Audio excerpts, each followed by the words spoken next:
Meus irmãos, a paz do Senhor Jesus, com muita alegria que nós estamos aqui mais uma live, trazendo aqui o ensinamento da Escola Bíblica Dominical. E nesse dia nós já vamos fazer uma oração para darmos início nesse trabalho em nome de Jesus. Pai querido, eterno, santo e maravilhoso, nós queremos te exaltar, te glorificar pela tua bondade, pela tua graça e pela tua misericórdia, por poder estar aqui na tua casa, fazendo, Deus, este ensinamento através da internet, pedindo que o Senhor venha alcançar os teus filhos, as tuas filhas que já estão conosco e aqueles que vão se achegar para aprender acerca da palavra do nosso amado Deus. Nós queremos te agradecer em o nome de Jesus Cristo. Amém. Amém. Amém. Amém. Meus irmãos, é com muita alegria, mais uma vez nós estamos na Escola Bíblica Dominical e nesse dia, com muita alegria aqui recebendo o nosso superintendente da Escola Bíblica Dominical, o presbítero Isaac Barbosa, que está aqui conosco na nossa Escola Bíblica Dominical, à frente desse trabalho na Igreja Evangélica Assembleia de Deus Ministério do Belém, na cidade de Itapetininga. E com muita alegria nós vamos hoje aprender um pouco mais acerca da palavra do Senhor. Hoje nós vamos adentrar na lição de número 4, a lição que fala sobre a iluminação espiritual do crente.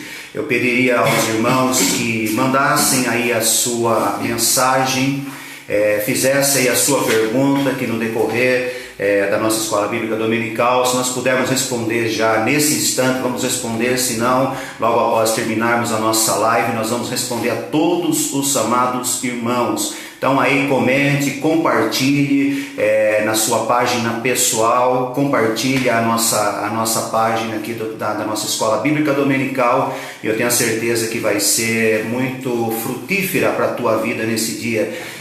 Paz do Senhor, presbítero Isaac. Paz do Senhor, pastor Piper. É com grande satisfação que nós nos encontramos hoje nesta manhã, e a convite do nosso amado pastor, estou aqui cooperando com ele. Essa live é dele e estou aqui só dando um suporte, estou aqui cooperando com ele. Fico feliz por estar participando e desejo que estas mensagens, esta lição venha a alcançar a todos os corações que estão agora, neste momento, interagindo conosco. Deus abençoe. Então a nossa lição vai ser a lição de número 4. Já tivemos 3 grandes lições aí, baseada aí na carta do apóstolo Paulo à igreja de Éfeso, né? A nossa mestre, o tema é a igreja eleita, falando sobre a carta de Paulo aos Efésios. Paulo dirige esta carta à igreja de Éfeso, e como foi falado logo na primeira lição, esta carta, para alguns teólogos, né, eles dizem que é uma carta circular, porque não dá um direcionamento a um determinado grupo de pessoas. Paulo ele tinha uma particularidade de, nas suas cartas, ele mencionar o nome das pessoas, né? E aqui na carta de Efésio ele não dá o nome das pessoas, né? Ele não coloca nome das pessoas. Então muitos teólogos dizem que essa carta é uma carta circular, que rodou ali por várias igrejas, mas é a carta que nós estamos tomando como base, a carta de Efésios, a carta do apóstolo Paulo aos Efésios, que Paulo, na prisão de Roma, escreveu esta carta. E hoje a nossa lição, nós vamos falar sobre iluminação, a iluminação espiritual na vida do cristão. Então nós vamos ler agora o nosso textuário, Isaac Barbosa. Então, o nosso textuário, ele diz o seguinte, carta de Efésios, capítulo 1 e o versículo 17. Para que o Deus de nosso Senhor Jesus Cristo, o Pai da glória, vos dê em seu conhecimento o espírito de sabedoria e de revelação. Verdade prática. Verdade prática, a vocação do crente inclui a herança de preciosas riquezas conferidas aos eleitos pela grandeza do poder de Deus. A nossa leitura bíblica em classe está na carta de Paulo aos Efésios, do capítulo 1, versículo 15 ao versículo 23. Hoje nós vamos encerrar o capítulo 1, terminando aí no versículo de número 23. Como nós falamos em todas as nossas lives, nós não vamos ler essa leitura, nós não vamos fazer essa leitura, você pode fazer na sua casa, e você que tem a Bíblia, você quiser deixar aberto, porque a nossa lição é baseada aqui na leitura bíblica em classe. A lição completa, ela é baseada na leitura bíblica em classe. Então deixa aberto a sua Bíblia aí, no capítulo 1, do versículo 15 ao versículo 23, que vai ser o esclarecimento da nossa mensagem aí por completo.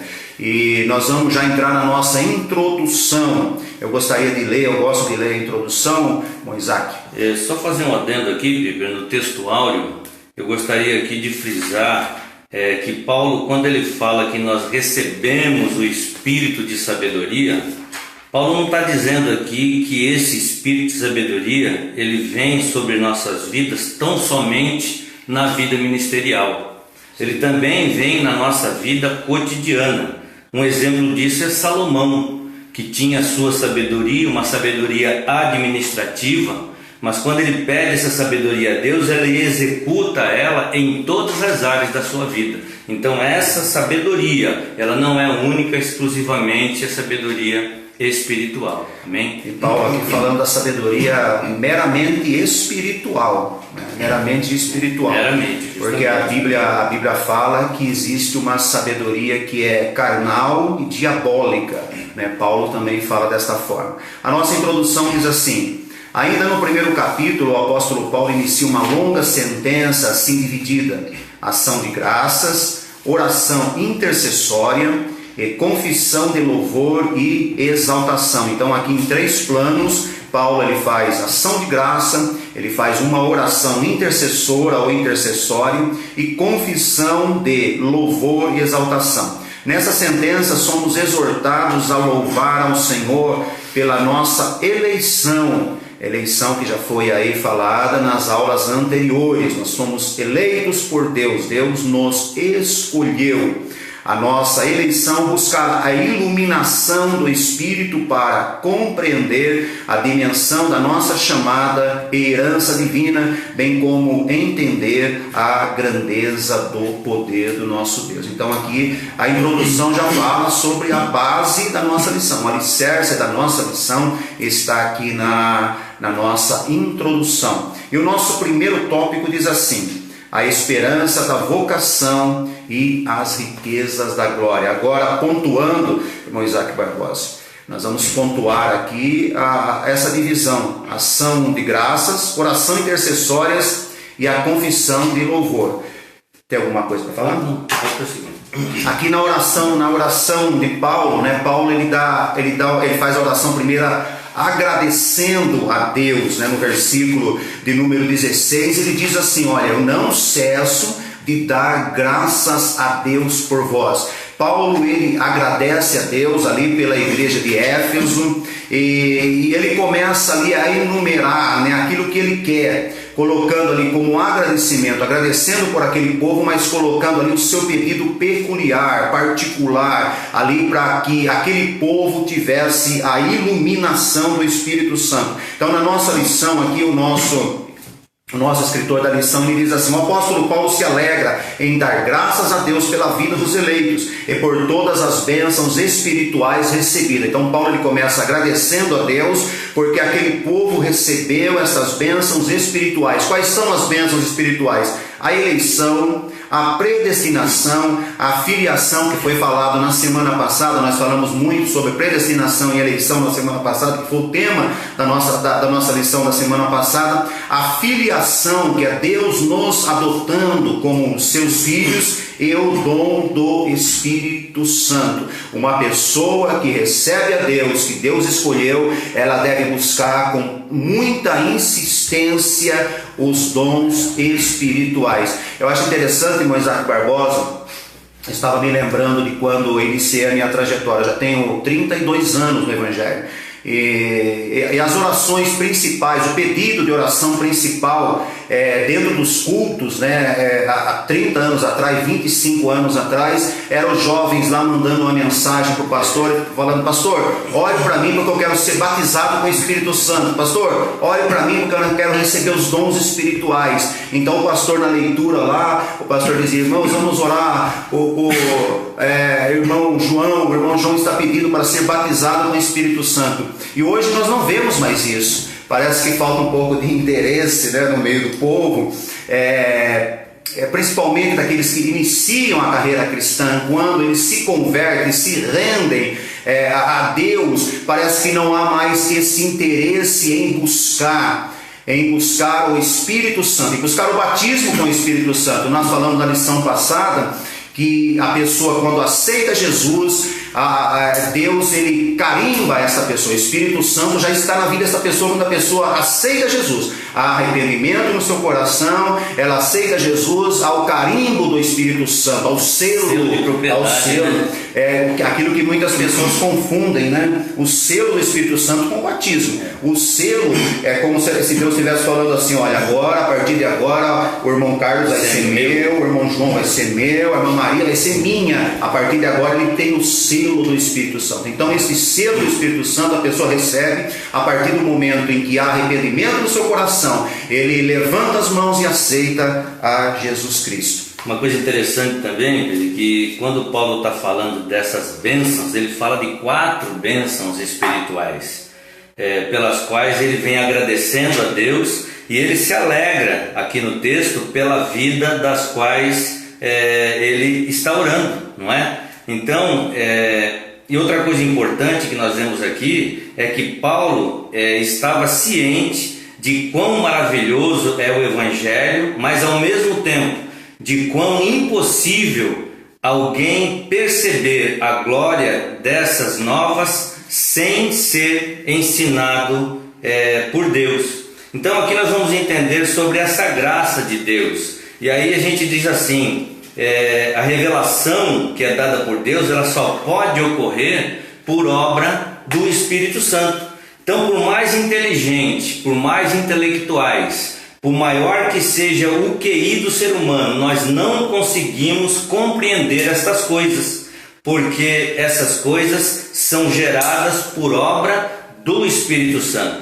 E é por isso que a leitura bíblica em classe, ela diz que Paulo ora para que Deus possa gerar nos crentes essa compreensão.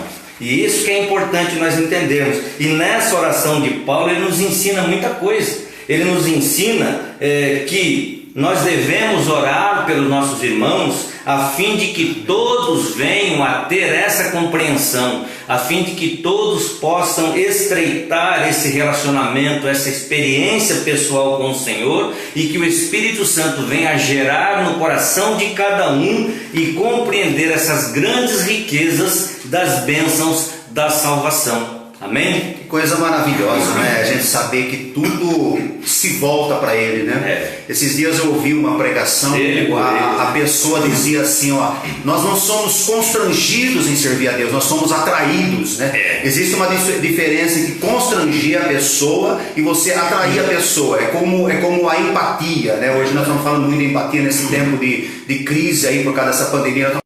Falando sobre empatia, nós precisamos ter esse dom da empatia, que é chamar a atenção das pessoas pelo que você é, né, por aquilo que você é, e nós somos atraídos para Cristo e tudo converge nele. É interessante que nós temos fé, mas a fé não vem de nós. A Bíblia fala que a fé vem de Deus, né? Nós somos agraciados por Ele, a graça vem dele, e tudo vem dele, né? Esse desejo de buscar, esse desejo de, como eu disse aqui agora há pouco, de buscar o batismo com o Espírito Santo, de buscar os dons espirituais, tudo deve vir dele. É nele que nós estamos firmados, e tudo deve convergir para ele. As aulas passadas eu disse, né, que Cristo é como um imã, né, que ele atrai, né? Nós devemos ser atraídos para buscar o conhecimento. Aqui na nossa lição, buscar a iluminação do Espírito Santo. É interessante que sem ele, né, dentro desse plano espiritual, sem ele ninguém é nada.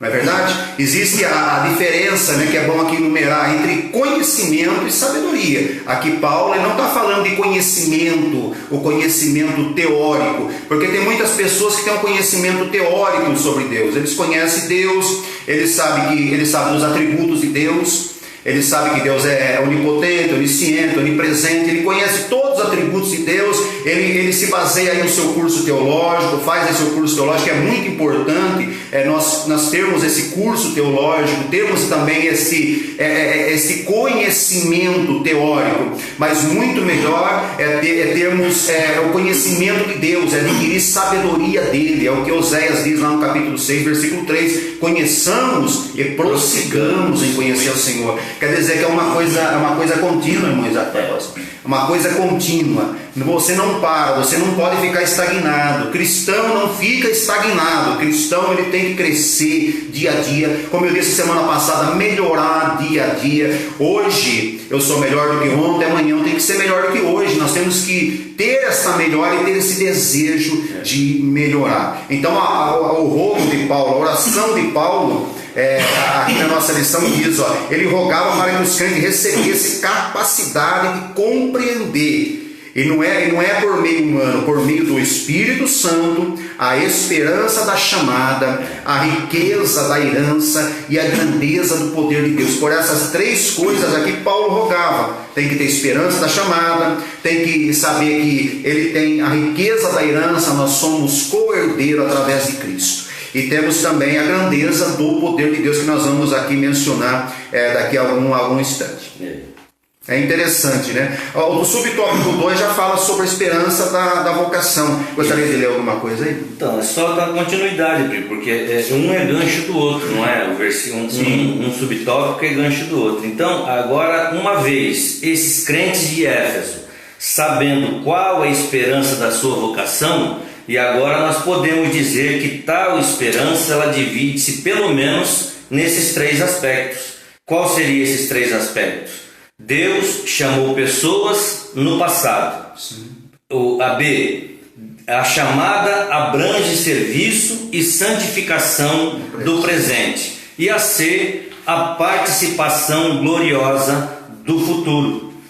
É interessante que o que nós aprendemos aqui e que essa esperança da nossa vocação, ela envolve o nosso passado, o nosso presente e o nosso futuro. E se nós entendermos isso, nós vamos ver que o sangue de Cristo, ele envolve todo o nosso passado. Paulo lá em Éfeso, no capítulo 1, versículo 7, ele vai dizer que em Cristo temos a redenção pelo seu sangue, ou seja, nossos pecados foram perdoados. E isso aponta para o nosso passado. Em 1 João capítulo 1 e versículo 7 diz: se andarmos na luz, como ele na luz está, temos comunhão uns com os outros, e o sangue de Jesus Cristo, seu Filho, nos purifica de todo pecado. Isto nos aponta para o presente, né? E ainda tem mais um ponto. Romanos 5, versículo 9. Logo, muito mais agora, tendo sido justificado pelo sangue, seremos por ele salvos da ira futura. Isso nos aponta para o futuro. E essa esperança da vocação envolve passado, presente e futuro. E é uma plenitude de Deus sobre a nossa vida. Isso fala sobre o subtópico desse que nós acabamos de ver. É interessante, né, que é bom nós frisar, existe uma passagem bíblica do encontro de um homem chamado Nicodemos com Jesus. Nicodemos, ele achou assim que todo aquele conhecimento, ele como sendo ali um príncipe dos fariseus, ele era uma pessoa que tinha um alto grau ali no meio de uma sociedade, tanto é que quando ele foi ali se encontrar com Jesus, ele foi ali no horário que ninguém pudesse ver ele, por causa da vergonha que ele tinha talvez de alguém perceber que ele estava ali. É interessante o capítulo 3, eu vou ler aqui, Isaac, que diz assim, que havia entre os fariseus um homem chamado Nicodemos, ele era príncipe dos judeus. E este foi ter de noite com Jesus e disse-lhe: Rabi, bem sabemos que és mestre vindo de Deus, porque ninguém pode fazer esses sinais que tu fazes se Deus não for com ele. Ele estava aqui enaltecendo, engrandecendo ali Jesus, sabendo que Jesus operava os sinais através de Deus. E Jesus respondendo disse desta forma, isso aqui que quebrou o conhecimento que aquele homem tinha humano, que ele tinha quando Jesus olhou para ele e disse assim: olha, na verdade eu te digo que aquele que não nascer de novo não pode ver o reino de Deus. Aí Nicodemos já entrou no seu conhecimento, na sua teoria. Ele falou: mas como eu posso, sendo homem já velho, nascer de novo? Porventura eu posso tornar a entrar no ventre da minha mãe? Por quê? Porque ele não compreendeu. É isso que Paulo está falando aqui. Nós precisamos aprender a compreender as coisas espirituais. Precisamos compreender as coisas espirituais. Nós somos vocacionados, né? O que Paulo fala aqui na nossa leitura bíblica em classe. Ele diz assim, tendo iluminado os olhos vosso entendimento, para que saibais qual seja a esperança da sua vocação. E qual é a nossa vocação? Qual é a nossa chamada? A vocação é a chamada da parte de Deus. Algumas pessoas, às vezes, eles estão na igreja, eles são vocacionados, mas eles ainda não se despertaram. Eles ficam ali, como se diz uma linguagem assim, né? Caçando mosca, né? Eles estão na igreja, Deus tem um chamado na vida dele. Todas as pessoas olham para ele, Moisés, e falam assim: você tem chamado para ser um pregador da palavra, rapaz, se desperta, leia mais, vai na escola dominical, vai nos cultos de ensino. E às vezes a pessoa fica ali naquele, né, parece que viajando, né, como diz a linguagem, viajando na maionese, né? A pessoa fala viajando na maionese. Então até as pessoas de fora, né, notam que você tem uma vocação e muitas vezes você não está notando essa vocação. E Paulo aqui, ao pedir para que Deus abra os olhos espirituais, Paulo estava falando, e você citou bem aí, Moisés, falando dessa parte aqui, no passado. E muitas pessoas hoje, infelizmente, eles estão na igreja, mas estão ainda presos no passado, presos no tempo de pecado. E ele tem que deixar, é como uma pessoa quando vai pescar, assim, pescador vai entender essa linguagem que eu estou falando. Ele está lá pescando e a linha enrosca lá no meio de uma moita, num mato, aí ele fica tentando arrancar, enquanto isso o outro que está do lado está pescando um peixe atrás do outro. E a pessoa fica ali 2, 3 horas lutando para arrancar, ao invés de cortar a linha. E muitas vezes nós precisamos fazer isso. E tem pessoa que não corta a linha com o passado. Tem pessoa que olha aí para o passado e fica lembrando do passado, né? É interessante que o passado ele vai servir só para uma coisa, como testemunho nosso e para esquecer. Né? É o que diz lá em Isaías, lançado no mar do esquecimento. Às vezes Deus esquece do nosso passado e nós mesmos não esquecemos. Nós precisamos esquecer do nosso passado. E Paulo aqui fala sobre o tratado com o passado, com o presente, que é a vocação, né? O tempo presente, que é a busca da santificação. A pessoa tem que buscar se santificar cada vez mais.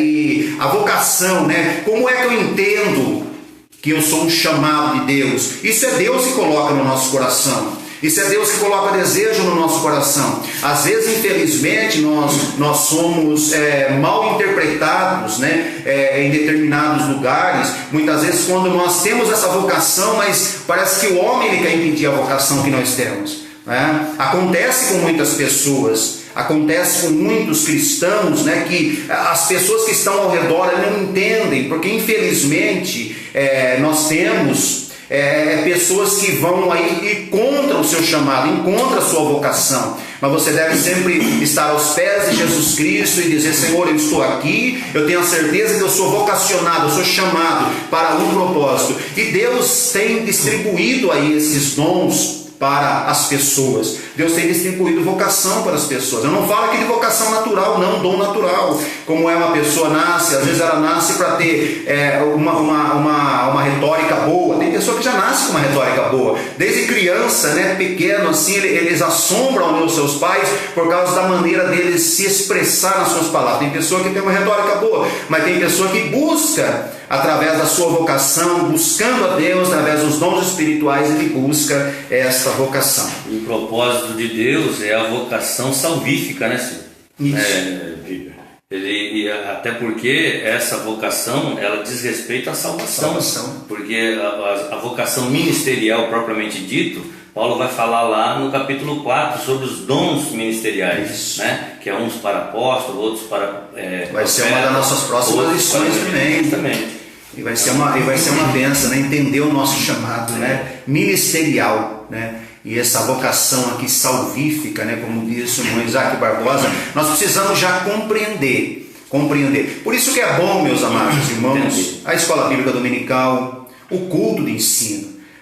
Você que tem o desejo aí de pregar a palavra de Deus, de ser um evangelista, um pregador itinerante, você deve se ater a isso, né? Buscar dentro de uma escola bíblica dominical, dentro de um curso teológico, porque infelizmente, né, muitas pessoas erram, né? A Bíblia fala isso, que nós não podemos errar por falta de entendimento, e muitas pessoas, a Bíblia fala que perecem.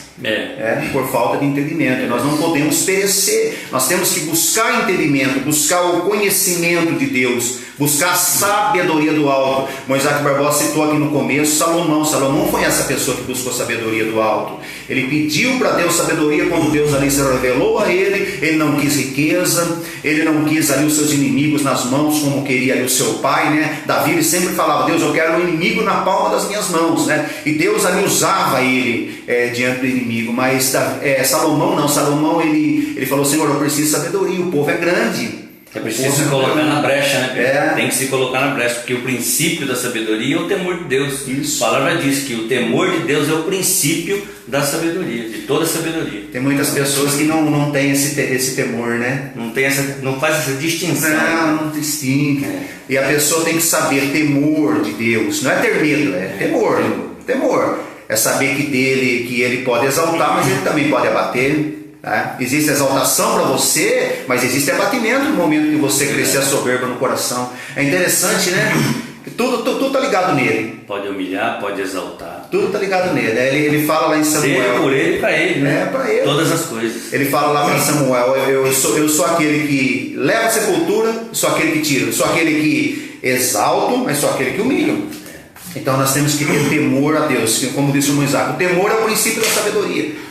Se você temer a Deus, aí você com certeza vai ter sabedoria. Subtópico 2: as riquezas da glória da sua herança. Aqui, quando nós estamos falando de herança, nós podemos já ligar essa herança, Moisés, como se fosse um pai deixando herança para o filho. Mas aqui não é herança material. Aqui nós estamos falando aqui de toda a nossa lição baseada em bênçãos espirituais. É que nós estamos precisando de hoje, porque uma pessoa com sabedoria, como disse o Moisés Barbosa há poucos instantes, essa sabedoria não serve somente para nós aqui dentro da igreja, ela serve para nós aí no meio do mundão, né? No cotidiano nosso, na área secular, na escola, no trabalho, né? Eu estava ouvindo ontem um testemunho de um pastor. E esse pastor dizia que quando, um tempo atrás, ele passava diante do supermercado lá, e no supermercado, porque tem coisa que a gente precisa ter sabedoria para responder na hora. Tem coisa que nós temos tempo para responder, mas tem coisa que a gente tem que ser sopetão, né? Tem que ser na hora. E esse pastor, ele passa perto, lá um pastor da igreja Assembleia de Deus, ele passa diante do mercado, e o dono do mercado chama ele e diz assim: pastor, o que quer dizer o nome Assembleia de Deus? O pastor ali pensou, falou assim: Assembleia de Deus quer dizer uma reunião de santos, uma reunião em nome de Deus. Aí a pessoa já veio com aquela palavra, né? A pessoa não servia a Deus, e a pessoa veio com aquela palavra: mas pastor, por que é uma assembleia de pessoas de Deus, sendo que dentro da sua igreja tem caloteiro, tem fofoqueiro, essas pessoas compram aqui no meu mercado e não pagam? Essas pessoas aí, eles ficam fofocando da vida dos outros. Aí o pastor já tem que ter uma resposta, Isaac, rápida, né? Na hora. Tem que ser aquela resposta já na hora. Não tinha como esperar para responder. Então ele olhou assim do lado do mercado homem, tinha uma casa de saúde. Aí ele olhou e falou: moço, o que é aquela casa ali? Está escrito o quê? Casa de saúde. Mas quem que frequenta aquela casa lá? Aí o dono do mercado falou assim: naquela casa só vai pessoa doente. Então, meu amigo, a igreja Assembleia de Deus, ela é um hospital, é como se fosse um hospital. Lá tem pessoas lá dentro da igreja que eles estão buscando o aperfeiçoamento. É por isso que eles são caloteiros hoje, são fofoqueiros hoje, mas Deus vai mudar eles. É o processo da santificação. É o processo. Até hoje eu separei uma foto para colocar aí no Facebook, né, que diz, eu disse, até o ano passado eu coloquei no Facebook, uma foto que fala assim, lugar exclusivamente para pessoas com defeitos. Porque a igreja é um lugar de pessoas defeituosas. Nós estamos tratando aqui de pessoas, né? E como diz o ditado aí fora, cada cabeça uma sentença. Então nós vamos tratar dessas pessoas assim. Então a igreja é um hospital de Jesus. A igreja é um hospital de Jesus. Se você procurar hoje para servir a Deus e fala assim, eu não quero ficar na minha igreja porque eu quero uma igreja perfeita, meu querido, minha querida, você não vai achar. Melhor ficar na sua casa. É melhor ficar na sua casa porque você não vai achar. Então aqui as riquezas da sua glória. Você grifou alguma coisa, Isaac?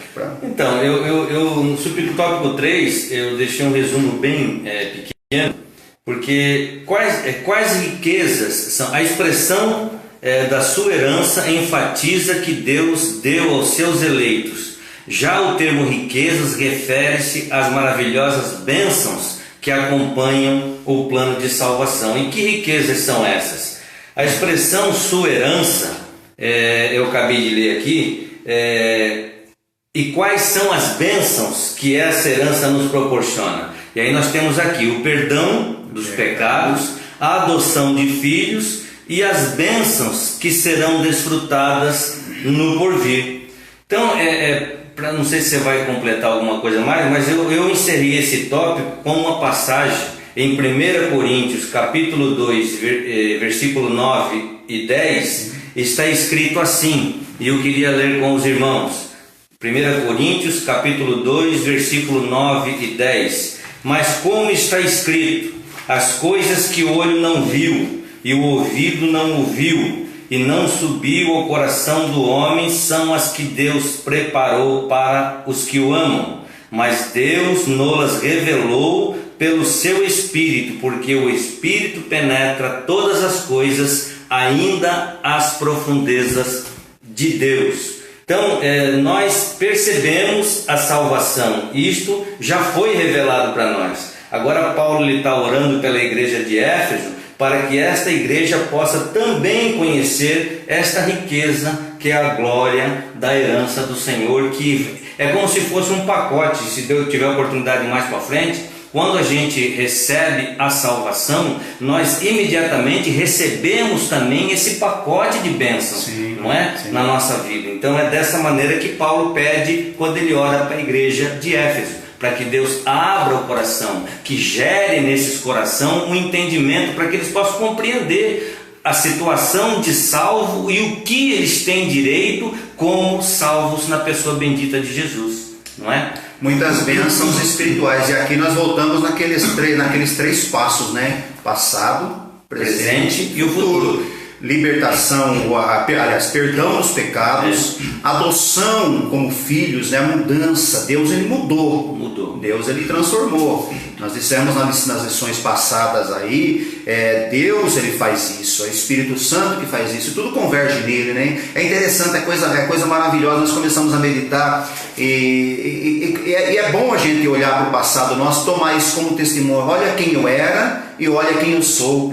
Né? É coisa linda, é coisa maravilhosa, né? É um mistério que a pessoa não pode imensurar, não pode medir, não tem medida, não tem como você medir. As coisas de Deus elas são imensuráveis, né? Elas são sem medidas. É o que nós vamos falar depois aí no tópico 2. Nós vamos falar sobre a sobreexcelente grandeza de Deus. Nós vamos falar sobre isso, mas é bom dizermos que isso é uma coisa que nós não temos dentro da nossa concepção humana, não tem palavra para colocar isso daí. Então aqui é dentro de 3 passos, no passado, no presente e no futuro. Qual é o futuro que Deus tem? É um futuro glorioso para a igreja, participar das bodas do Cordeiro, gozar da eternidade. Você pode aqui estar 100 anos aqui na terra, mas imagine uma eternidade com Deus. As pessoas hoje estão dando pouco valor para a eternidade,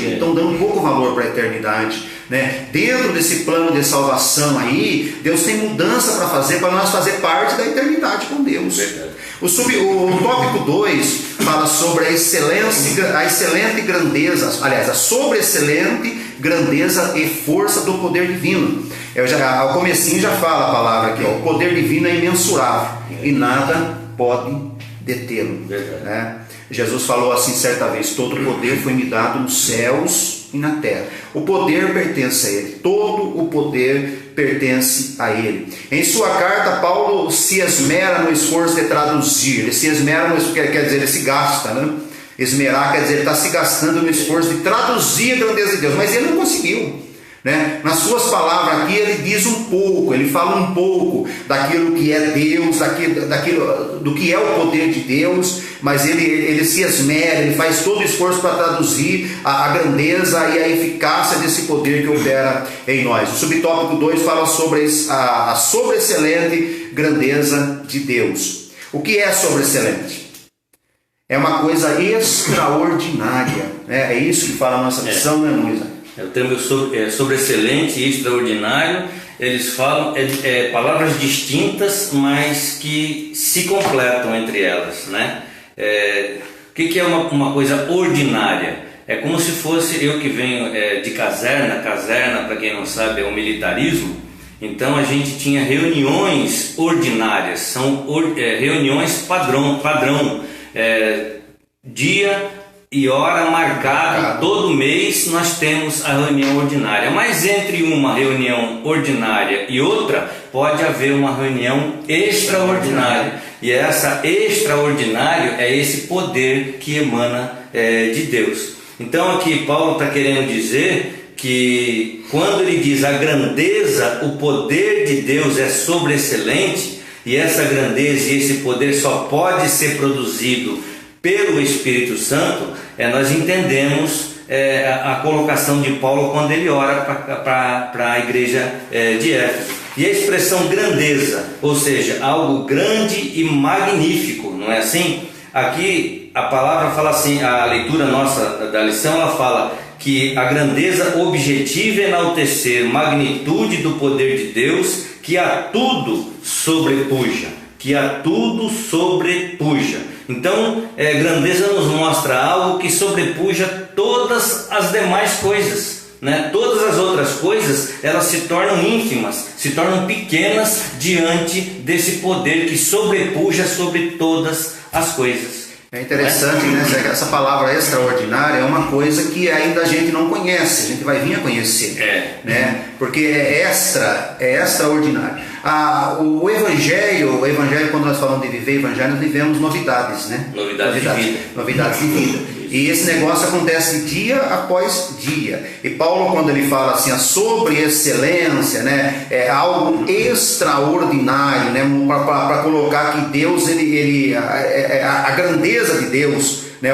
Como o irmão leu, o objetivo é enaltecer a magnitude do poder de Deus, que a tudo sobrepuja, né? Ele sobrepõe a tudo. Não existe nada comparável ao que Deus pode fazer. Não existe nada comparável diante dessa grandeza, né? E aqui Paulo está falando sobre o poder. A palavra poder aqui vem aí da palavra dunamis, né? Que é a mesma palavra para dinamite também.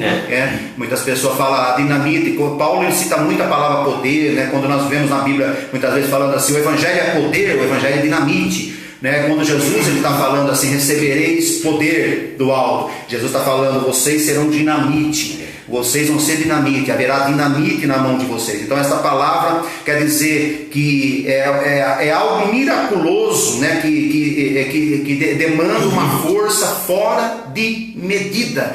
Não tem como medir a força, né? Da grandeza que Deus ele quer, né? Que Paulo está pedindo aqui para colocar aqui nos salvos. Né? Ele coloca no salvo. Então logo a repetição desses termos, né, ele indica apenas o maior de todos os poderes, que é capaz de realizar a transformação, aquilo que nós comentamos agora. Não tem como você explicar a transformação de uma prostituta, de um drogado, né? De uma pessoa que vivia aí no crack, na maconha, na cocaína, no álcool. Não tem como você ver essa pessoa hoje chegando para a igreja de terninho, palitozinho, gravata, camisinha social. Não é por mérito próprio. Não é mérito próprio, nessa lâmpada, né? Se fosse meritocrático, irmão Isaac, aí teria muitas pessoas falando, eu faço boa obra, né? Eu ajudo os pobres, eu entrego cesta básica todo mês. Mas não é meritocrático, é uma coisa assim que Deus, né, proporcionou. Isso é lindo, isso é maravilhoso. Então essa transformação aqui e salvação do homem dentro desse poder, dentro do dunamis ou desse dinamite, né? Que é esse poder, essa força fora de medida, é o que Deus faz lá. E Deus ilustra bem essa palavra através do profeta. Ele diz assim, eu tiro o coração de pedra e coloco o coração de carne. né? Talvez você hoje que está assistindo, você está dizendo assim: olha, o meu marido tem um coração de pedra, meu filho tem coração de pedra. Não tem coração de pedra para Deus, não. Que é isso? Né? Deus muda, Deus transforma. Pode ser o pior coração. Muito daquela citação que diz assim, do ser e estar. A pessoa está daquela maneira, mas ele não é daquela maneira, porque se ele está daquela maneira, ele pode ser mudado. Se ele é, já foi. Mas se ele está daquela maneira, Deus pode mudar o coração do homem. É interessante, né? Para Deus não serve aquele ditado: não viu pau que nasce torto, morre torto. Tá? Pau que nasce torto não morre torto, porque Deus tem o poder de transformar. Filipe, só um adendo aqui no poder que você mencionou agora e está na lição. O poder indica efeitos miraculosos. Que requerem força fora de medida. Então a gente entende que todas as coisas vêm ligadas à salvação, através das quais Deus opera, e é algo que nem o Filipe falou, não vem de nós. É algo que não vem de Deus, então não tem como nós trazermos para nós esses méritos, não é? E a repetição desses termos, ela vai nos indicar que apenas o maior de todos, aí nós vamos ler aqui, os poderes é capaz de realizar a transformação e a salvação do homem. E todo crente precisa dessa transformação. É uma operação do poder de Deus que opera coisas impossíveis nos seres humanos. Certa feita, Jesus falando ali aos discípulos sobre questões salvíficas, ele disse que era mais fácil um camelo passar pelo fundo de uma agulha do que um rico entrar no reino dos céus. E aí eles disseram: mas se for assim, quem vai se salvar? Ninguém. E Jesus, respondendo de imediato, diz o seguinte: que para o homem é impossível, tudo é impossível, mas para Deus nada é impossível, não é? Então, graças a Deus. Foi uma resposta para esclarecer ali, né, aqueles homens, né? Jesus falou assim: ó, o rico não pode entrar no reino dos céus, né? Mas não sei, mas quem vai poder se salvar, né? Não, mas o que é impossível para os homens é possível para Deus, né? Deus torna tudo possível. Então, essa grandeza, esse poder de transformação, né, foi dito aqui no começo, voltamos a frisar novamente, é imensurável. Não tem como medir. Né? Não tem como nós medir. E só é gerada pelo poder do Espírito Santo. Pelo Espírito Santo, gerado pelo Espírito Santo. É tudo gerado pelo Espírito Santo. A pessoa chega na igreja, ela aceita Jesus, ela se arrepende do seu pecado. Quem faz a obra? É pelo Espírito Santo. O Espírito Santo. Quem convence ela é o Espírito Santo. Não é a beleza da palavra, a arquitetura da palavra, a beleza do sermão. Não é a beleza do sermão. Eu me lembro quando eu me converti, quando eu aceitei Jesus, me arrependi dos pecados, na verdade, né? Que eu depois aceitei Jesus. Mas uma pessoa parou eu no meio da rua, e eu voltando embriagado no meio da rua, essa pessoa pregou para mim, madrugada, não sei se ele estava no monte, se ele estava em oração. Esse crente me encontrou no meio de uma avenida, eu estava ali com meus amigos, ele pregou, ficou pregando 2 horas, Isaac, 2 horas de pregação, e nós ouvindo. Aí ele entregou um folhetinho, colocou no meu bolso, mas das 2 horas que ele pregou para mim, eu só gravei uma frase dele: eu era como você, hoje eu sou diferente. E sabe que aquilo lá ficou remoendo no meu coração? Mas como aquele rapaz é diferente? Ele é homem como eu, né?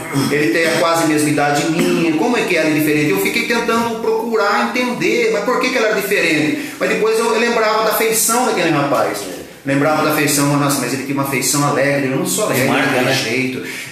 Então, das 2 horas que ele falou, eu gravei só essa frase. Aí eu fiquei remoendo um tempo lá, e 2 meses depois eu aceitei Jesus, entreguei minha vida para Jesus.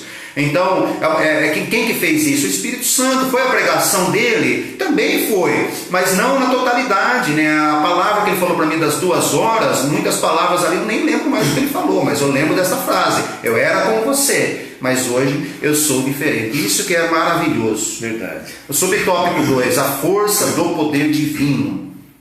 Eu vou ler uma parte que eu frisei aqui, Isaac, depois se você quiser falar alguma coisa. Primeiro, a palavra operação, que é traduzida de energeia. e também significa eficácia, uma coisa eficaz, sinalizando a ideia de poder em atividade, né? Está lá em Colossenses capítulo 1, versículo 29. Segundo a expressão força, vem do termo kratos, que traz a ideia de intensidade. Então é uma coisa eficaz e é uma coisa intensa, né? Quando nós falamos de energia, nós pensamos aí no motor. Você está andando, o motor está funcionando, está gerando energia e você está se movimentando com esse veículo. Então aquele motor não para, é constante, né? Então aqui essa operação, essa energia dá o poder de eficácia, mas também de intensidade. É uma coisa que não para. Hoje nós estamos aqui falando e Deus pode estar trabalhando no seu coração. Por quê? Porque é uma coisa com intensidade. O Espírito Santo ele age com intensidade. Verdade. O comentarista nosso, ele fala aqui sobre 3 coisas. Que é, primeiro, ele vai mostrar que essa palavra, operação, ela traduz, como você disse, energia, ou seja, aquilo que movimenta, sendo capaz de fazer com que algo se movimente de forma ativa e eficaz. Ela não se movimenta simplesmente e depois desaparece. É efetiva. Quando o Espírito Santo começa a trabalhar no coração do homem, é uma obra contínua. Ele não simplesmente começa e para e vira, não. É contínua, ativa e eficaz. E em segundo, ele diz a expressão força, que traz a ideia de intensidade do jeito que está aqui. Ou seja, nós fomos movimentados por uma intensidade de força que vem de Deus. Oh, glória a Deus, não é? E finalmente, pelo poder inerente de Deus. Então a salvação é operada em nossa vida pela força do poder divino. E é isso que Paulo vai deixar claro quando ele, para nós, no texto que diz lá: a vitória do salvo reside no fato de que não agem a sós, mas os salvos são movidos pela força do poder de Deus. Então, uma vez o Espírito Santo agindo na nossa vida, nos convencendo do pecado, Deus não nos abandona mais. Ele vai continuamente investindo em você, até que você se torne aquilo que Ele deseja. Eu não sei qual é o objetivo de Deus para a minha vida. Eu sei que o objetivo na minha vida é a salvação, mas o que Ele tem para mim ministerialmente, eu não sei. É dia após dia, paulatinamente, é que Deus vai te revelando. E essa revelação vem através do Espírito de Deus. Aleluia. Né? Amém. É coisa boa, né? Eu estava aqui, enquanto o irmão Isaac estava falando, eu estava me lembrando. Quando eu iniciei a pregação do Evangelho, eu fazia o apelo para as pessoas e eu dizia assim no apelo: quem quer fazer um compromisso com Deus? Quem quer ter um compromisso com Deus? Aí um pastor, ele pegou um dia e falou: irmão Carlos, quando a pessoa aceita Jesus, não é ela que tem que fazer um compromisso com Deus, é Deus que está fazendo um compromisso com ela. É o que a Bíblia fala lá em João: não foi vós que escolheste a mim, mas eu vos escolhi a vós. Então é Deus escolhendo a pessoa. Aí ele pegou e falou assim: quando você vai comprar um terreno, você compra um terreno, você quer plantar, fazer uma horta no terreno, você vai olhar para o terreno e falar: o terreno, dá um pé de couve, produz, dá um pé de alface, produz aí para mim mandioca. O que você tem que fazer? Você vai ter que ir lá limpar o terreno, tirar as ervas, depois você vai ter que gradear essa terra, fazer todo aquele processo de plantio naquela terra, e a terra vai começar a produzir. Assim é Deus conosco. Deus faz da mesma forma. Deus ele toma a propriedade, né? Ele escolhe a propriedade. Nós somos propriedade. A Bíblia fala que nós somos propriedade exclusiva de Deus, peculiar de Deus. Deus toma a propriedade. Deus faz uma limpeza ali no meio da propriedade, né? Porque nós tínhamos nosso coração erva daninha, né? Rapina, né? Tínhamos insetos, né? Movimentando na nossa vida, e Deus ali ele arranca tudo. Deus vai mudar e Deus vai plantar, porque Jesus ele falou assim: não foi vós que escolheste a mim, mas eu vos escolhi a vós para que vades e deis frutos. Então é Deus que faz produzir. Então é interessante, ligado nisso daí, né, nessa palavra que o senhor falou, eu me lembrei desse tempo, dessa instrução. Por isso que é bom, né? A Bíblia fala: andem com pessoas sábias, né? Vai se tornar mais sábio ainda. Tem pessoa que escolhe suas amizades, né, baseado na classe social. baseia sua amizade na classe social. Fala, não, eu só ando com pessoa da minha classe social. E ela esquece que muitas vezes uma pessoa, ela pode ser até iletrada, né? Ela pode ser até uma pessoa intelectual, mas ela não tem sabedoria de Deus. E é tão gostoso quando você pode andar com pessoas que têm sabedoria de Deus. A pessoa que tem que ter sabedoria de Deus. E é bom andar com sabedoria de Deus. É um erro muitas vezes a pessoa dizer assim, fulano lá é analfabeto, ele não tem sabedoria. Não, ele tem sabedoria. Ele tem sabedoria. Mas não é uma pessoa culta. Não é uma pessoa culta. Não é uma pessoa assim que demanda assim uma operação matemática assim, para fazer uma equação, não vai saber o que é álgebra, né? E outras coisas mais. Mas ele tem entendimento, ele tem sabedoria. Por quê? Porque Deus está dando sabedoria. Então eu me lembro de pastores, né, que já partiram para a eternidade, nos quais ensinaram muitas coisas boas, sabe, coisas boas assim. Aí você perguntava para esse pastor, até que série o senhor estudou? Irmão, eu nem frequentei escola, eu nunca frequentei escola. Então a gente tem que saber escolher amizade, né? Você tem que saber escolher as suas amizades para andar com pessoas que tenham realmente sabedoria, para você absorver um pouquinho mais daquilo. É isso mesmo, glória a Deus, hein? Então aqui nós terminamos o nosso tópico 2. Tem mais alguma coisa para falar do tópico 2? Então nós vamos falar agora sobre Cristo, nosso exemplo de exaltação. Então aqui mais um adendo aqui no subtópico 2 ainda. Paulo apresenta 3 exemplos refutáveis da força do poder: a ressurreição de Cristo, sua ascensão à direita de Deus nos céus, é o que nós vamos falar agora, vai ser parte desse tópico 3, é a sua elevação acima de todo o domínio. Então o tópico 3 nós vamos falar sobre Cristo, nosso exemplo de exaltação. Quem é o nosso exemplo para tudo? É Cristo. Paulo ali batia no peito e dizia assim, sede meus imitadores como eu também sou de Cristo. Então Paulo ele batia no peito e dizia assim, eu procuro imitar Cristo, vocês têm que procurar imitar Cristo. Qual é o nosso desígnio aqui na terra? Como assim nós podemos dizer? Nós temos que refletir Cristo na nossa vida. De que forma nós refletimos Cristo na nossa vida?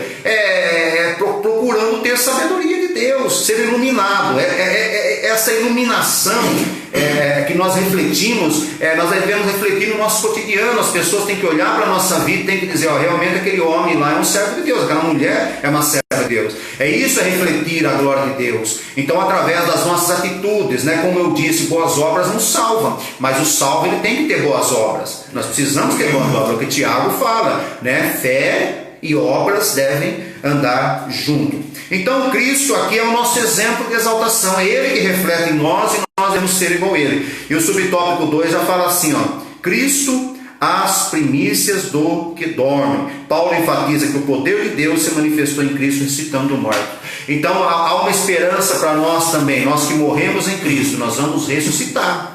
Por quê? Porque Cristo já nos deu esse exemplo. Tudo o que Cristo, fez na Bíblia Sagrada, Ele deixa para nós como exemplo. Qual foi o primeiro milagre de Jesus? A transformação de água em vinho. Então mostrando para nós que a pessoa ele pode ser o que for, mas na mão de Jesus ele é uma pessoa transformada. Qual é a expressão máxima aqui do Evangelho para nós? Nós vamos também ser ressuscitados. É o que Paulo ele fala. Paulo ele fala assim, se não acreditássemos na ressurreição, o Evangelho seria para nós inútil. Eu estou parafraseando aqui, estou colocando aqui da minha forma. O Evangelho para nós seríamos inúteis se nós não acreditássemos na ressurreição.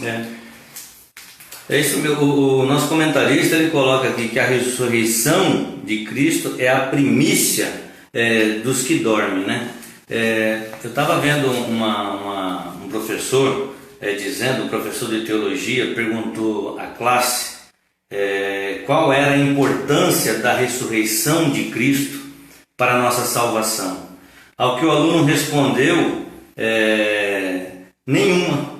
E aí, porque ele citou, ainda foi se justificar dizendo que a Bíblia diz que sem derramamento de sangue não há remissão de pecados. Mas o professor refuta, citando lá 1 Coríntios, no capítulo 15, versículo 14, que quando Paulo diz, se Cristo não ressuscitou dos mortos, é vã a nossa pregação. Se Cristo não houvesse ressuscitado, ele seria simplesmente mais um mártir, assim como foi muitos naquela época, né? Mas ele ressuscitou, vencendo a morte, e isso nos dá a certeza que nós ressuscitaremos com Ele. Tem um caso interessante e algumas perguntas acontecem lá em Mateus, quando diz que quando Jesus expira na cruz, o véu se rasga de alto a baixo.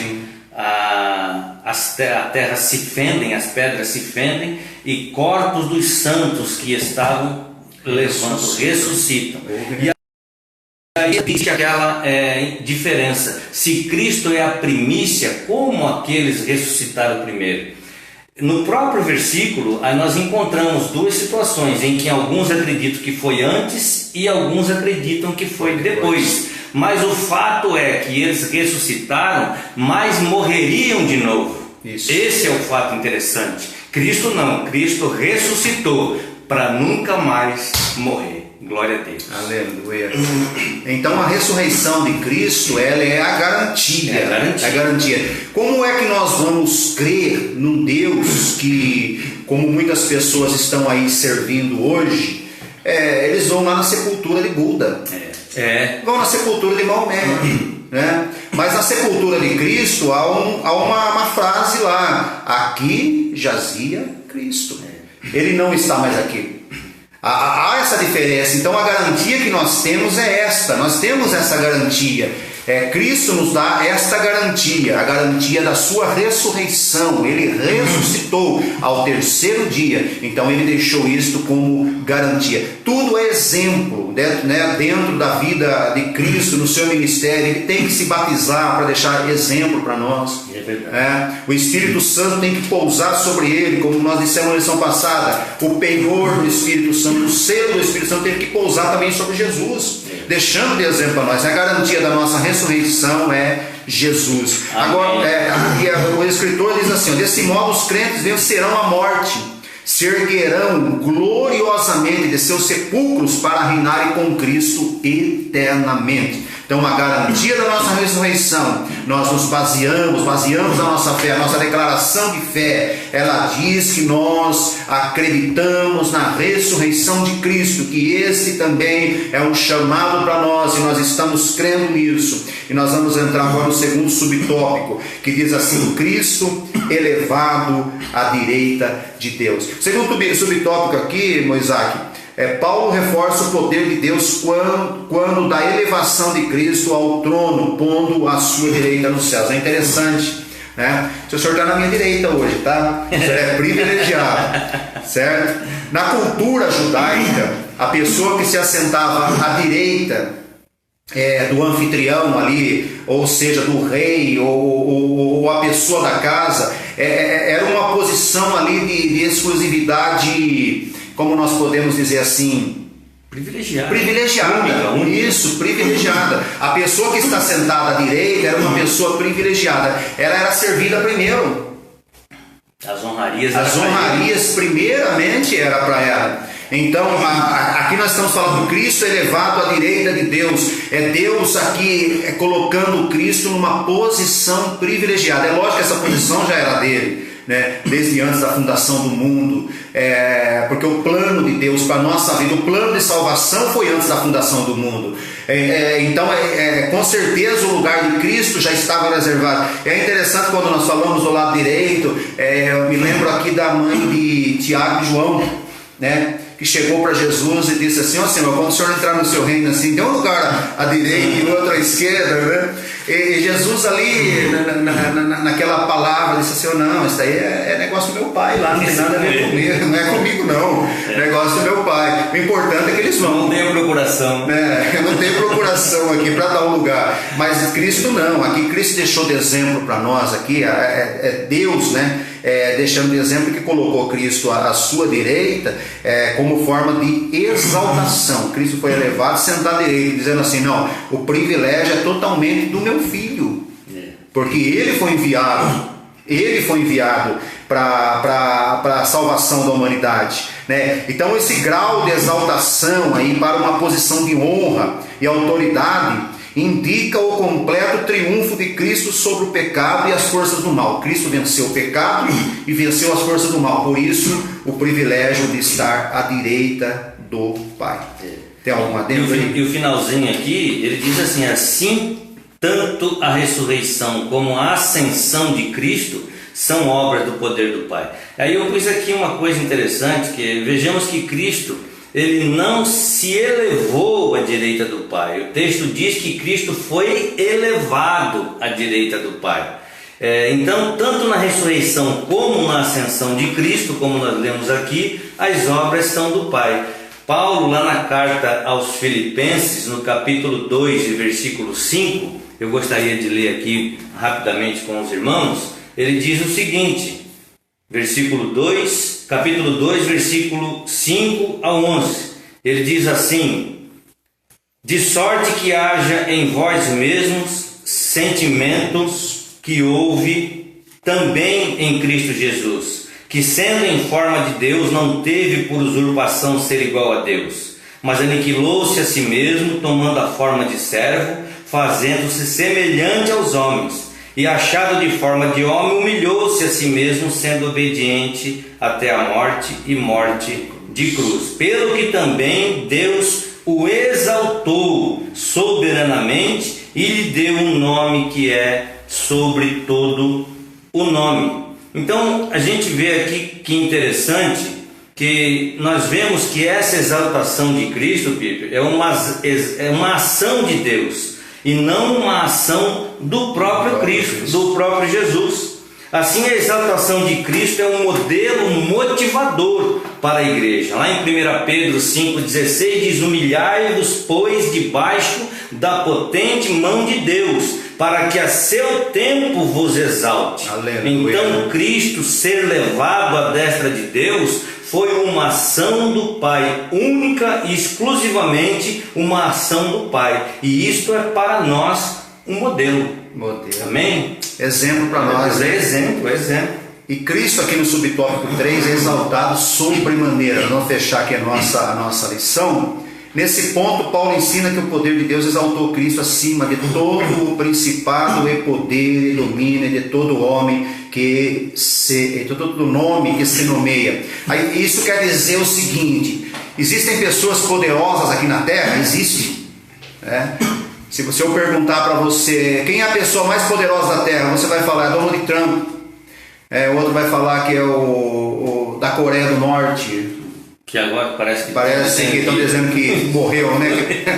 que partiu. Alguém vai poder dizer, não, eu acho que é o Macron. Alguém vai dizer, eu acho que é o nosso presidente. Mas não importa que se a pessoa tem poder. Eu me lembro daquela passagem que quando Jesus chegou ali diante de Herodes, Herodes falou assim: eu tenho o poder de te soltar e de te prender. O que Jesus falou lá para ele? Nenhum poder você teria se o Pai não tivesse dado. Nós temos que entender uma coisa: toda autoridade constituída debaixo da vontade de Deus. Nada foge da vontade de Deus. Existem pessoas poderosas na terra? Sim, existem pessoas poderosas na terra. Ele é poderoso na terra, mas eles vão ter também que dobrar o joelho diante de Cristo. Verdade. Porque Cristo está acima de todo o principado, de todo o poder, de toda a potestade, de todo o domínio. Há épocas em que a terra é dominada por algum país, né? Nós vemos isso no decorrer, a Roma dominou, Persa dominou, Babilônia dominou. Nós tivemos o domínio de vários reinos ao decorrer aí do tempo, né? Desses milhares de anos. Temos aí reinos que dominam. Hoje pode ser os Estados Unidos, aí o maior poder bélico mundial, pode ser os Estados Unidos, mas todo joelho vai ter que se dobrar, porque acima de todo o principado, todo o poder, de toda a potestade está a pessoa de Jesus Cristo. Amém. Só para fazer um adendo aqui, o nosso comentarista ele coloca aqui: o resultado desse triunfo que está na nossa lição traz duplo benefício para a igreja. Primeiro, que Deus fez Cristo a cabeça da igreja. E segundo, que Deus designou a igreja para ser a expressão plena de Cristo. E eu preparei aqui algo interessante que eu mesmo depois me regozijei em cima desse resumo. Todas as bênçãos do Pai em relação a Cristo têm a ver com a igreja. Sim. tudo em relação a Cristo tem a ver com a igreja, porque Deus designou a igreja para ser a plena expressão de Cristo. E como igreja, como agência do reino de Deus, nós temos que ser a plena expressão de Cristo. Tem um livro que, inclusive, acho que foi você que passou para mim, que fala em seus passos o que Jesus faria. Muito bom isso. É simplesmente para demonstrar que se ele estivesse no nosso lugar, o que ele faria? Sim. Não é? Então, nós nunca seremos verdadeiramente igreja se nós não formos a verdadeira expressão de Cristo. Assim como Cristo, enquanto aqui encarnado, foi a plena expressão da vontade do Pai, nós como igreja devemos ser a plena expressão da vontade de Cristo. Na oração sacerdotal, Jesus disse, ele orou pedindo ao Pai: não peço, Pai, que os tire do mundo, mas que eles sejam um comigo, assim como eu sou um contigo. Então a gente pergunta assim, Pipe, como ser a plena expressão da vontade de Cristo de forma genuína? Conhecendo a Cristo, sim, estando na presença de Cristo, estando plenamente submisso à vontade de Cristo. E por que Cristo foi plenamente submisso à vontade do Pai? Primeiro, porque ele conhecia o Pai. Então é por isso que nós lemos agora lá no começo da lição que nós somos impulsionados nas orações dos santos a ter um relacionamento pessoal com Cristo, pois assim que nós vamos conhecer a Cristo. E segundo, Cristo estava plenamente submisso à vontade do Pai. Então, esses reflexos na vida de Cristo é o mesmo para a vida da igreja. Cristo é o nosso modelo. Aleluia. E tudo que Deus fez a Cristo tem a ver com a igreja nos dias de hoje. Amém? E o exemplo da expressão plena da igreja é sermos como Paulo foi, um intercessor. Eu acho interessante, né, que dentro de um parâmetro assim humano, o maior, ele sempre recebe mais privilégio do que o menor.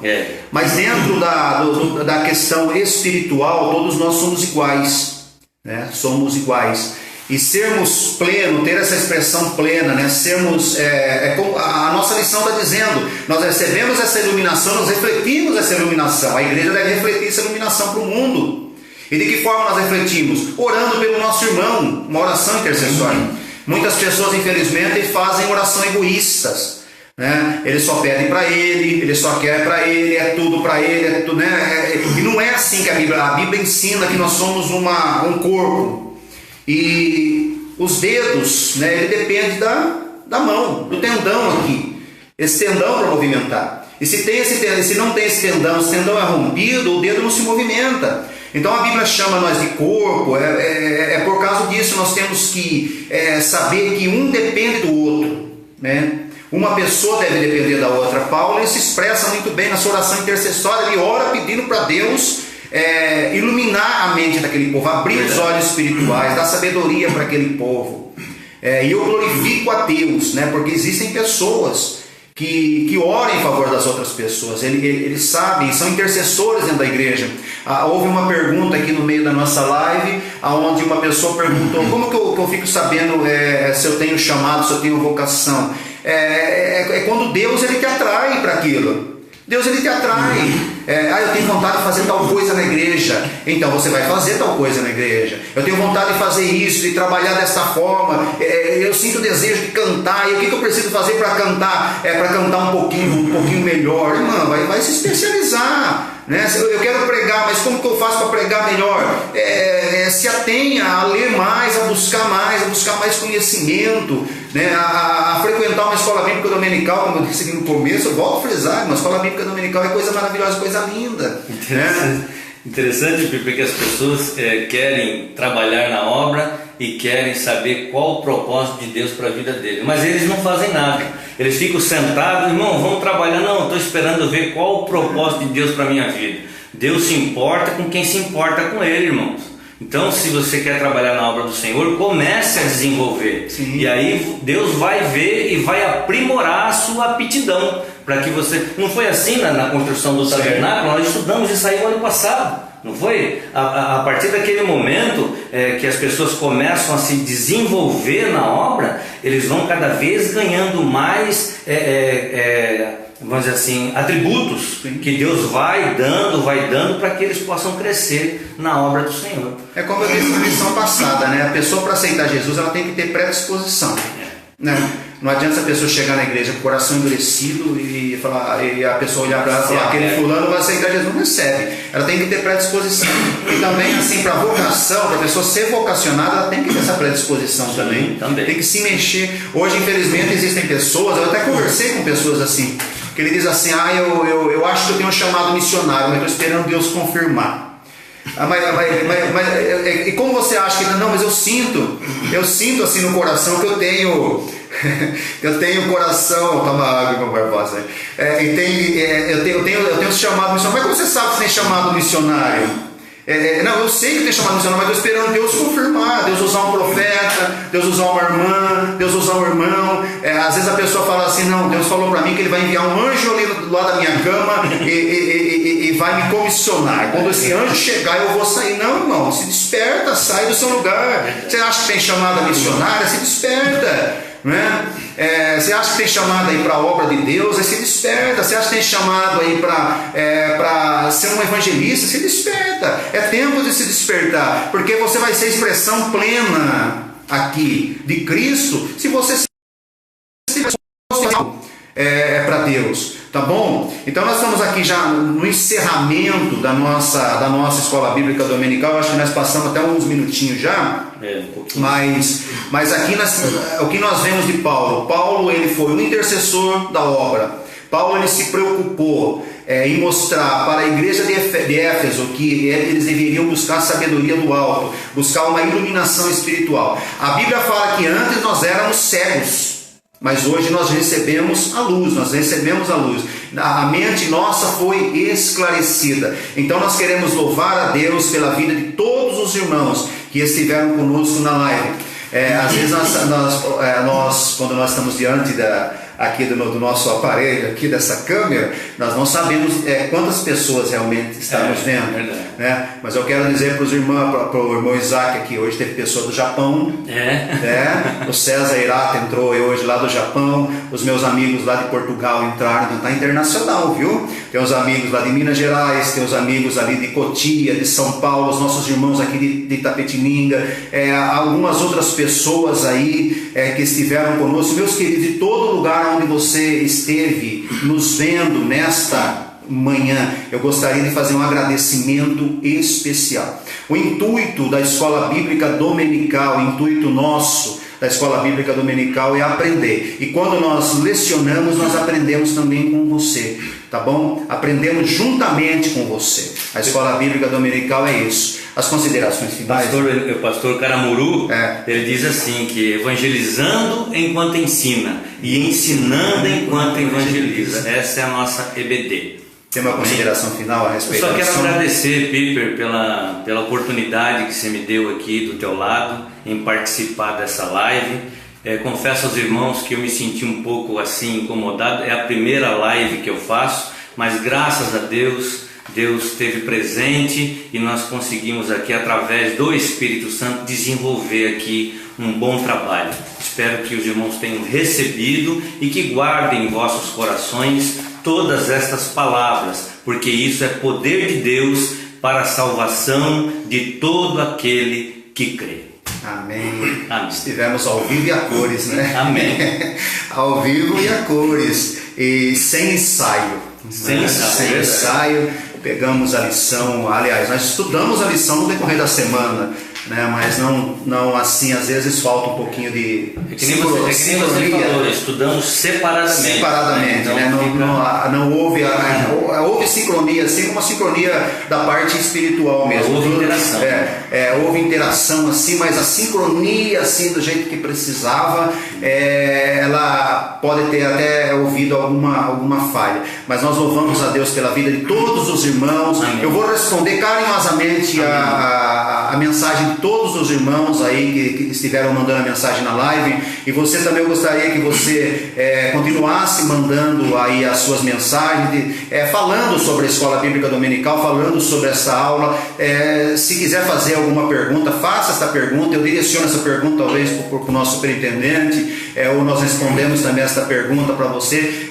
Diga aí, foi uma bênção na minha vida esta aula hoje, eu glorifico a Deus, eu estive aqui desde o começo até o final, foi uma bênção, eu aprendi muito. Diga aí o que você aprendeu, coloque aí o seu comentário, e eu gostaria de agradecer imensamente a todos os irmãos, aqueles que de perto ou de longe estiveram conosco aqui nesta live, né? A palavra live quer dizer já ao vivo, tá? Divulguem os vídeos para que possa alcançar o maior número de pessoas. Compartilhe, né? Mesmo depois de terminar essa live, compartilhe também, tá bom? Tem muitas pessoas aí que não tem o tempo, ou acordam com tarde, né? Ou às vezes trabalham, e essas pessoas aí, eles veem essa aula aí à noite, né? Teve um irmão aí lá da Bahia, ele falou: irmão Carlos, eu não pude assistir com você, que eu acabei esquecendo, perdi a hora, mas eu vi essa lição sua, estava uma benção, né? Um irmão lá da Bahia, esse irmão, não me lembro a cidade que ele da Bahia, ele disse para mim: olha, eu vi à noite, não pude ver de manhã, mas tá bom? Mas coloque seu comentário aí, e nós glorificamos a Deus pela vida do nosso superintendente, nosso irmão presbítero Isaac Barbosa. E eu acho que não vai ficar da primeira vez, vamos ter mais aula aí com ele também.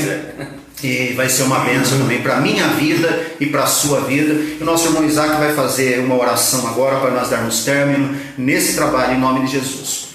Maravilhoso Deus, eterno e glorioso Pai, nós queremos Te agradecer, Senhor, por este tempo que aqui passamos, Senhor, meditando, Senhor, e nos alimentando da Tua Palavra. Senhor, venha abençoar grandemente este trabalho, a nossa escola dominical, Senhor. Toque nos corações para que possam, Senhor, agrupar quanto maior número de pessoas, assim, Senhor, em ouvir a Tua Palavra. Venha abençoar aqui o pastor Piper, venha abençoar este trabalho que está sendo desenvolvido, abençoa também o nosso pastor local, o pastor Enilson da Costa Amorim, com a sua família, e a todos aqueles pastores que estão de uma certa forma cooperando para que esse trabalho seja desenvolvido para a honra e glória do Senhor Jesus. Eu quero agradecer e abençoar este povo em nome de Jesus. Amém. Que o amor de Deus, a graça de nosso Senhor e Salvador Jesus Cristo e a doce comunhão do Espírito Santo estejam com você e tua casa, e você diga aí no seu lar, amém. Amém. E amém. Glória a Deus.